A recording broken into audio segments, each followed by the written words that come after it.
Your brain is not a hard drive that fills up, but it is like a muscle. The more you use it, the stronger it becomes. इसका मतलब ये है कि इंसानी दिमाग की कोई लिमिट नहीं है, कोई कैपेसिटी नहीं है। जितना ज़्यादा आप इसको इस्तेमाल करेंगे, उतना ज़्यादा ये बेहतर होता जाएगा। ह्यूमन ब्रेन एक इंतहाई फैसिनेटिंग और बहुत पावरफुल ऑर्गन है। अगर आप तारीख़ के हवाले से देखें, इंसानों ने गार और जंगलात से लेकर आज की जदीद दुनिया तक जितना भी सफ़र तय किया है, वो इंसानी ज़हन और दिमाग की बदौलत मुमकिन हो पाया है। दुनिया में जितनी भी मखलूक़ात रहती हैं, जितनी भी स्पीशीज़ हैं, उनमें और इंसानों में जो सबसे बड़ा फ़र्क है, वो इंटेलिजेंस का है। मेरा नाम सैयद उसामा है और आज हम जिस किताब का रिव्यू करने वाले हैं, उसका नाम है keep sharp by doctor Sanjay Gupta और इनकी टैगलाइन है build a better brain at any as. तो इस किताब पे फ़र्दर हमारे साथ डिस्कशन करेंगे मोहम्मद काज़िम। मोहम्मद काज़िम, इसके हवाले से कोई इनसाइट्स आप बताइए हमें। आपने इस किताब को पढ़ के क्या सीखा और क्या ऐसी वजह थी इसकी वजह से आपको इसमें दिलचस्पी हुई? यार ये जो माइंड के हवाले से जो साइंस की किताब होती है ना वो थोड़ा मुश्किल भी होती है और क्योंकि ये न्यूरो साइंटिस्ट भी है और जो जर्नलिस्ट भी है। तो किताब जो है वो बहुत बेहतरीन तरीके से लिखी है, बहुत उम्दा है और हर इंसान आम इंसान भी इसको पढ़ सकता है। इसमें किताब में इब्तिदा से ही वो ऐसे शुरू करते हैं कि यार बहुत सारे मिथ है।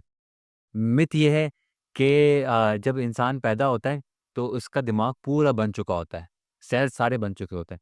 अब आहिस्ता-आहिस्ता सेल डिक्रीज़ होते हैं, सेल्स दोबारा बनते नहीं, ये भी एक मिथ है।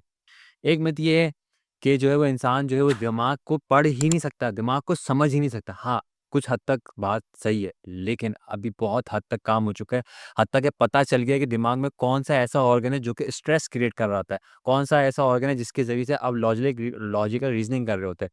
इसी तरीके से बहुत सारे मिथ है कि आपका जो दिमाग है वो है दो दिमाग के 2 हिस्से, एक लेफ्ट है साइड और राइट साइड। एक साइड जो है वो लॉजिकल रीज़निंग वगैरह करता है, एक में इमोशंस वगैरह होते हैं या जो है वो जबकि और एक ये है कि भाई जो है वो आपका दिमाग जो है वो तकरीबन क्या नाम है कि जो है वो आप अपने दिमाग को ना 100% यूज़ ही नहीं कर सकते। सिर्फ़ पूरी दुनिया में जो है ना सिर्फ़ क्या था वो 10%। जी, मैंने अक्सर सुना है कि लोग कहते हैं कि नॉर्मली जो लोग हैं वो 5 से 10% अपने दिमाग को यूज़ करते हैं और हाइन के बारे में ये था कि उसने 10% से ज़्यादा यूज़ किया था। हाँ, उस ज़माने में उस ज़माने तक लोगों को ऐसा लगता था, लेकिन अब इतनी रिसर्च हो चुकी है, जब हम बात करते हैं ना, जब हम गुफ्तगू करते हैं, जब हम कम्युनिकेशन करते हैं, जब हम कोई लॉजिकल रीज़निंग करते हैं, तो आपको पता है दोनों साइड्स आपके दिमाग की पूरी यूटिलाइज़ होती है और 80% आपका दिमाग जो है पूरा का पूरा यूटिलाइज़ होता है, ठीक है? ये सब के सब मिथ था जो इस किताब के अंदर जो है वो जो है जवाब देने की कोशिश की है।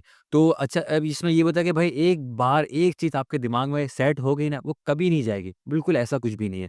ये दिमाग जो है वो कोई फ़िक्स चीज़ नहीं है, ये हमेशा बदलता रहता है। आपको पता है कैसे बदलता है? आपके एक्सपीरियंस से, आपकी लर्निंग से। हद तक कि जब एक दिमाग में इसमें एक एग्ज़ाम्पल सी है कि दिमाग में अगर इंजरी हो जाती है ना, एक बंदे के दिमाग का आधा हिस्सा जो है वो डैमेज हो गया, लेकिन जिसने दोबारा से एक्सरसाइज़ करी, दोबारा से ट्रेनिंग करी, तो दिमाग ने अपना वो वाला हिस्सा ना दोबारा से ट्रेन करना शुरू कर दिया। इसके अंदर एक और बड़ी एग्ज़ाम्पल दी गई है, एक बंदा अंधा था, देख नहीं सकता था।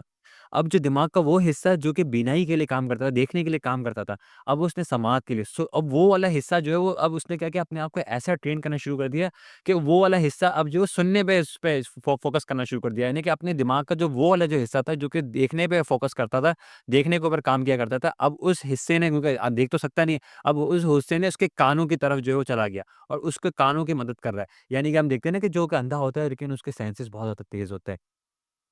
इसी तरीके से इस किताब में जो है बताया गया है कि जो है वो इंसान के सिर्फ 6 सेंसेस ही होते हैं, इससे ज़्यादा सेंसेस नहीं होता। बोले नहीं, आपको पता है टेस्ट का, आपको पता है बॉडी में जो है टेम्परेचर का सेंस होता है। एक सेंस आपका वो होता है जो कि खतरे का वो देख लेता है। एक सेंस होता है जो कि आपको जो है वो बीमारियों के बारे में बता रहा होता है। बहुत सारे मतलब इसके किताब के अंदर जो है बहुत सारी चीज़ों के बारे में डिस्कस किया गया। ट्यूशन भी कहते हैं हाँ। खतरे वाले सेंस को जो आप कह रहे थे। मतलब वो बेतहाशा जो है उसके अंदर जो है 6 सेंसेस के अलावा भी सेंसेस है जो कि इंसान की बॉडी में होते हैं। अच्छा, ये वाली बात आपने काफ़ी इंटरेस्टिंग बताई कि ब्रेन के डिफरेंट रीजन है और अगर कोई एक रीजन जैसे जो बीनाई के लिए काम करता है, अगर उसका मतलब उसका फंक्शन अगर बंद हो जाता है तो ब्रेन जो है उसको दूसरी किसी दूसरे रिसोर्स के लिए यूज़ करना स्टार्ट। करना शुक्र है, मोल्ड करना शुरू करते हैं। जैसे बंदे की इंजरी हो गई तो इंजरी होने के बाद वो वाला हिस्सा डैमेज हो गया,